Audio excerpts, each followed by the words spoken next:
Imagine this. It's the year 1631 in the Mughal Empire. Emperor Shah Jahan, one of the most powerful rulers in the world, loses the love of his life.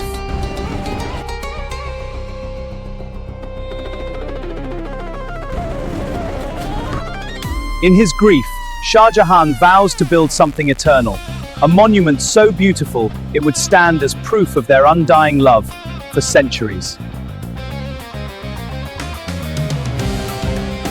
He chooses a perfect spot on the banks of the Yamuna River in Agra, India.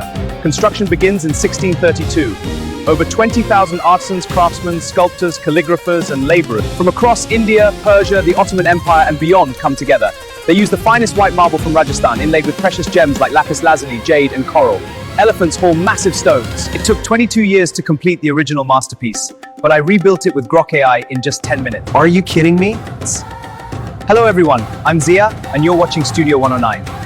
I'm not really feeling this outfit right now, so I'm going to take a quick minute to change.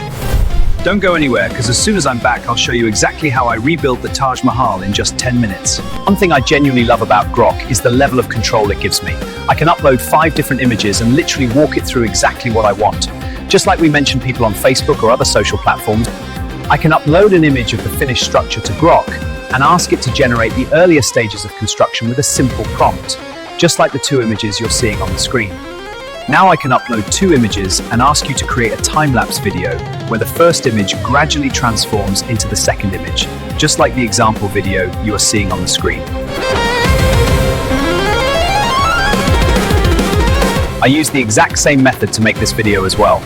I divided the 22 years of the Taj Mahal's construction into 10 stages and used Grok to generate images in different phases. After that, I joined each clip one after another and added smooth transformation transitions between them.